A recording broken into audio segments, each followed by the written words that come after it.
தமிழ்நாட்டில் எத்தனையோ ரிசப்ஷன் நடக்குது. நேற்று நடந்த ஒரு ரிசப்ஷன் நைட்லேருந்து ரொம்ப வைரலாக இருக்குது. அது தனிப்பட்ட விஷயமா இருந்தாலும் அது அரசியலில் பாதிக்குமா? நீங்கள் வீடியோ பார்த்தீங்களா? இவ்வளவு நேரம் நீங்கள் பேசுனது நல்ல செய்தி. திராவிட கட்சியில் இல்லாதவங்க என் கூட கூட்டணிக்கு வந்தால் நான் வந்து துணை முதல் பதவி தரேன்னு சொல்லி சொல்லியிருக்கீங்க. இந்தியன் எக்ஸ்பிரஸில் பேட்டி கொடுத்துருக்கீங்க. அது சிவம். அது வந்து வரமாட்டாங்க, யாருக்கு ஒரு வாய்ப்பு கொடுப்பாங்க. தொடர்ந்து 3வது வாய்ப்பாக இருக்குது. அது அவங்க அரசு அவங்க முடிவெடுக்கிறாங்க. ஆனால் இப்போ என்னென்னா இங்கே இருக்கும்போது நமக்கு எவ்வளோ நெருக்கடிகளை தந்துக்கிட்டு இருந்தாருன்னு நமக்கு தெரியும். இப்போ புதுச்சேரியிலையுமே நம்ம கிரண்பேடியை போட்டு நாராயணசாமி ஒழுங்காகவே பணி செய்ய விடலை. இவங்க போய் இப்போ இந்த தேர்தல் நேரத்தில், இப்போ மேற்கு வங்க தேர்தல் நேரத்தில் என்ன நடக்குன்னு அவங்களுக்கு தெரியும். அதுக்காக தான் மாற்றுறாங்க. தமிழ்நாட்டுக்கு வரும்போதே வந்து நிறையா அரசுக்கு எதிரான இதை பண்ணிட்டு இருந்தார். இப்போ மேற்கு வங்க போகும்போது எந்த மாதிரியான இதை வந்து அந்த மாநிலம் ஃபேஸ் பண்ணணும்னு நினைக்கிறீங்க? இல்லை, அங்கே வந்து அவங்களுக்கு சிக்கலாக இருக்கிறது 3 மாநிலம் இருக்குது. இப்போ தமிழ்நாடு, ஒன்று கேரளா, மேற்கு வங்கம். பெரும்பாலும் தொட்டுட்டாங்க, கர்நாடகா வரைக்கும் தொட்டுட்டாங்க. அந்த இடங்களில் என்ன பண்ணுவாங்க, அவங்க ஆட்சியில் இல்லாத இடங்கள் அவங்களுடைய ஆளுநர்களை வச்சு மக்கள் நலன் சார்ந்து எந்த ஒரு நகர்வையும் இடையூறு. இப்போ உதாரணமாக ஆன்லைன் நடக்கிற சூதாட்டத்தை வச்சுக்கிறாங்க. அதுக்கு மக்கள் நலன் சார்ந்த ஒரு திட்டத்தை, சட்டத்தை ஏற்றினா கையெழுத்து. இப்போ எந்த ஒரு இதுக்குமே அது முக்கியமாக மக்களின் நலன் சார்ந்து வர சட்டங்களுக்கு ஆளுநர் கையெழுத்துங்கிறது ஒப்புதல். நம்ம என்ன கேட்குறோம், அதுவே அந்த முறையை தப்புன்னு சொல்கிறோம். இந்த மக்களாட்சிக்கு நேர் எது நடக்குது? மக்களால் தேர்வு செய்யப்பட்ட ஒரு அரசு மக்களின் நலன் சார்ந்த ஒரு சட்டத்தை ஏற்றி வரும்போது, ஒரு திட்டத்தை கொண்டு வரும்போது, அதுக்கு ஒரு வந்து மக்களால் தேர்வு செய்யப்பட ஒரு நியமன உறுப்பினர்.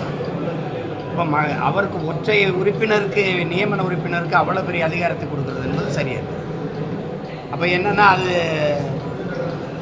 இப்போ அவங்க ஆளாத மாநிலங்களை அவங்க ஆளுகளை வச்சு அதிகப்படியாக அந்த ஆட்சியாளர்களுக்கு, அந்த ஆட்சிக்கு அழுத்தம் பண்ணிகிட்டே இருப்பாங்க. உங்களுக்கு தெரியும், கேரளாவுக்கு நம்ம அம்மா கம்யூனிஸ்ட் போட்டாங்க. இப்போ நமக்கு ஐயா இருந்தார், திருப்பி இப்போ மேற்கு வங்கத்துக்கு போகிறாரு. கொஞ்சம் பாவம், அம்மாவை நினச்சி பரிதாபம் பண்ணுறாங்க. நீலகிரி மாவட்டம் கூடலூர் பக்கத்தில் தாலூர் பகுதியில் வந்து 2015 அங்கே கேரளா அரசு வந்து ஆக்கிரமிப்பு பண்ணிட்டு இருக்கு. தொடர்ந்து நாம் தமிழர் கட்சி போராட்டம் பண்ணிட்டு இருக்காங்க. இன்றைக்கி நடந்த போராட்டத்தில் வந்து காவல்துறை நடத்தி பேச்சுவார்த்தை நடத்திருக்காங்க. இதை பற்றி கருத்து அவங்க என்ன பண்ணுறாங்க, நமக்கு அது குறித்த விழிப்புணர்வு இல்லை. உங்களுக்கு நம்மளுடைய இப்படி தான் நீங்கள் பார்க்கணும். நம்மளுடைய இயற்கையின் அரும்பெரும் கொடையாக இருக்கிற மலையை வந்து அவங்க வெட்டி எடுத்துகிட்டு போகிறாங்க. அதுக்கு நம்ம அரசு அனுமதி கொடுக்குது, நீதிமன்றமும் ஒப்புதல். ஆனால் அவங்க பதிலுக்கு கொண்டாந்து அவங்களுடைய குப்பையை நம்மக்கிட்ட கொட்டுறாங்க. அதை பார்க்கணும். நமக்கு வந்து நம்மள்கிட்ட வளத்தை கொள்ளையடிச்சுட்டு அவங்களுடைய குப்பை மேடாக நம்மளை மாற்றுறாங்க. குறிப்பாக ஒவ்வொரு இடங்களையும் உள்ள வந்து கேஎஃப்னு மரங்கள் எழுதிக்கிட்டே வராங்க. இந்த கேரளா மாதிரி அது இது நமக்கு மொத்தமாக ஒரு கொஞ்சம் 1 கிலோமீட்டர் 2 கிலோமீட்டர் நகர்ந்தால் உங்களுக்கு தெரியும். ஒரு 100 அடி 10 அடி 20 அடி 30 அடி அப்படி வந்து எல்லையை விரிவாக்கம் பண்ணிட்டு வரும்போது அது தெரியல. அங்கே எல்லையில் இருக்கிற நமக்கு நம்ம மண், நம்ம நிலம், நம்மளை பாதுகாக்கணும்னு நினைக்கிறேன். நாங்கள் அதை தொடர்ந்து போராடணும். ஆனால் அதிகாரம் அதுக்கு ஒத்துழைக்கணும், அதில் கவனம் எடுக்கணும். இல்லைன்னா அதுக்கு ரொம்ப இதாகிடும், பெரிய இழப்பாயிடும். இப்போ நீங்கள் கண்ணகி கோயில் இருக்கிற இடம் நம்ம இடம் தான், ஆனால் அதுக்கு வழி இல்லை, அவங்களுக்குள்ளே தான் போகணும். இப்போ நம்ம அடிக்கடி நம்ம போகாதனால, அதை பொருட்படுத்தாதனால அது கொஞ்சம் கொஞ்சமாக ஆக்கிரமிக்கப்பட்டு இப்போ அது ஒரு தடவை நான் கண்ணகி பெருவிழாவுக்கு போனேன். அப்போ தான் எனக்கு தெரிஞ்சது. இப்போ நம்ம வந்து கண்ணகிக்கு கோட்டம் கட்டி கண்ணகிக்கு செலை வச்சா பத்தாது. வழிபடுற உரிமை கூட இப்போ நம்ம அதை இழந்துட்டோம். இப்படி நிறைய இழக்கிறோம், எல்லைகளை சுற்றி நிறைய இழந்துக்கிட்டு இருக்கோம். அது சரி பண்ணுவோம், அதுக்கு தான் நம்ம பாடுபடுறோம். சட்டமன்ற தேர்தலில் ரிசப்ஷன் நடக்குது. சட்டமன்ற தேர்தலில் வந்து நாம் தமிழ் தனிச்சு அதை களமாச்சு வேட்பாளர் அறிவிச்சாச்சு. இருந்தாலும் திராவிட கட்சியில் இல்லாதவங்க என் கூட கூட்டணிக்கு வந்தால் நான் வந்து துணை முதல் பதவி தரேன்னு சொல்லி சொல்லியிருக்கீங்க. இந்தியன் எக்ஸ்பிரஸில் பேட்டி கொடுத்துருக்கீங்க. அது சிவம். அது வந்து வரமாட்டாங்க, யாருக்கு இங்கே வந்து வாக்குக்கு காசு கொடுக்காத வெல்ல முடியாதுன்னு இவங்க நம்புகிறாங்க. நாங்கள் காசு கொடுத்து பெற வெற்றியே இல்லைங்கிறோம். அது ஒரு இழிவான அரசியல். ஏன்னா ஐயா ஜேசி குமரப்ப அந்த தாய்மை பொருளாதாரம்னு ஒரு அதில் என்ன சொல்கிறாருன்னா, பணத்தை முன்னிறுத்தி செய்கிற அரசியல் பண்பாட்டையும் ஒழுக்கத்தையும் சிதைச்சிரும்னு அதை நாங்கள் செய்ய விரும்புகிறோம். அதனால அப்படி யாராவது வந்தா அப்படின்னா, ஏன் சொல்கிறேன்னா வரமாட்டாங்க. இப்போ நடிகளை இணைச்சா நான் 100 கோடி தரேன்னா எனக்கு இணைக்க மாட்டாங்க, இணைக்க முடியாது, நடக்காது. தமிழ்நாட்டில் எத்தனையோ ரிசப்ஷன் நடக்குது. நேற்று நடந்த ஒரு ரிசப்ஷன் நைட்லேருந்து ரொம்ப வைரலாக இருக்குது. அது தனிப்பட்ட விஷயமா இருந்தாலும் அது அரசியலில் பாதிக்குமா? நீங்கள் வீடியோ பார்த்தீங்களா? இப்போ இவ்வளவு நேரம் நீங்கள் பேசுனது நல்ல செய்தி. இப்போ பேசுறதுக்கு எவ்வளோ செய்தி இருக்கு, அதை விட்டுருங்க. வேற ஏதாவது அதாவது குற்றத்தை வந்து அக்செப்ட் பண்ணிக்கலாம், ஆனால் வந்து தொடர்ந்து வந்து டிஃபெண்ட் பண்ணிகிட்டே இருக்காங்க. அதாவது வந்து ஒரு குற்றச்சாட்டையோ அல்லது வந்து ஒரு குற்றத்தையோ வந்து தொடர்ந்து ஜஸ்டிஃபை பண்ணிட்டு இருக்காங்க. அதை நீங்கள் எப்படி பார்க்குறீங்க? அதுக்கு வந்து ஒரு தவறை உணர்ந்து ஏற்றுக்கொண்டு ஒத்துக்கொண்டு அதை திருத்திக் கொள்வதற்கு ஒரு மிகப்பெரிய பக்குவம் தேவைப்படுது.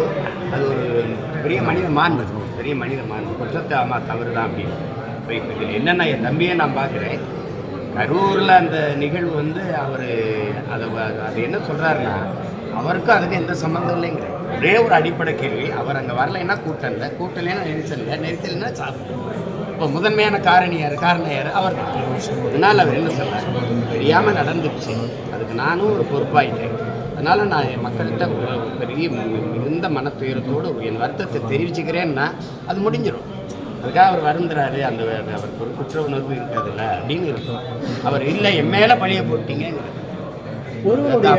அப்போ வந்து அது சரியா இல்லை. அது ஏன் அதுக்கு அவருக்கு சம்பந்தம் இல்லைன்றாங்க. கரூரில் மட்டும்தான் மரணம் நிகழ்ந்துச்சு அப்படிங்கிறாங்க.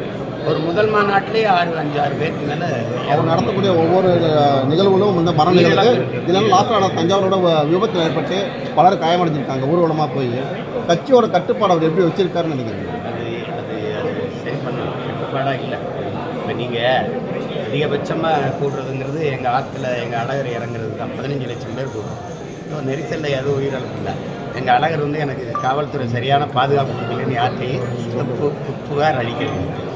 அதனால் அது ஒழுங்கு, அங்கே எல்லோரும் ஒரு பக்தியோடு கூடுறாங்க, ஒரு கண்ணியம் இருக்குது, ஒழுங்கு இருக்குது. இப்போ எங்கள் பிள்ளைகள்லாம் நாங்கள் லட்சக்கணக்காக கூடி கலந்து அடிக்க கொள்கைக்காக கூடுறாங்க. ஒரு கொள்கையோடு கூடும்போது அந்த ஒழுங்கு இருந்துச்சு, ஒரு நோக்கத்துக்காக கூடும்போது. அது இல்லை அப்படிங்கும்போது அது ஒரு நெரிசலாயிடும். அதை தவிர்க்கணும். அதுக்கு வந்து பயிற்சி கொடுத்து பிள்ளைகளுக்கு முக்கியமான பொறுப்பாளர்லாம் கொடுத்து பேசி நம்மளை நாமே ஒழுங்கு பண்ணிக்கணும்னு கொண்டு வரணும். அது தம்பி அது செய்யணும், போக அது செய்யணும், சரி செஞ்சு.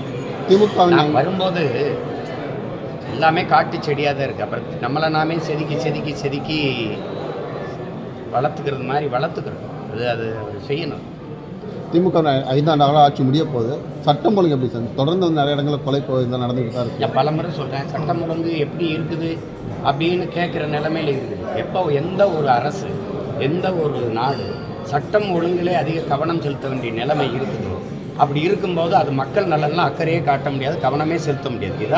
இதான் இருக்கிறது. உலகம் முழுமைக்கும் இருக்கிற பெரும்பெரும் அறிஞர்கள் நமக்கு கற்று வச்சிருக்க கோட்பாடு இதுதான். நீங்கள் சட்டம் ஒழுங்குங்கிறது ஒரு அடிப்படை, அதையே சரி செய்ய முடியலன்னா மக்கள் நலன் சார்ந்து வேறு என்ன பண்ணுவீங்க?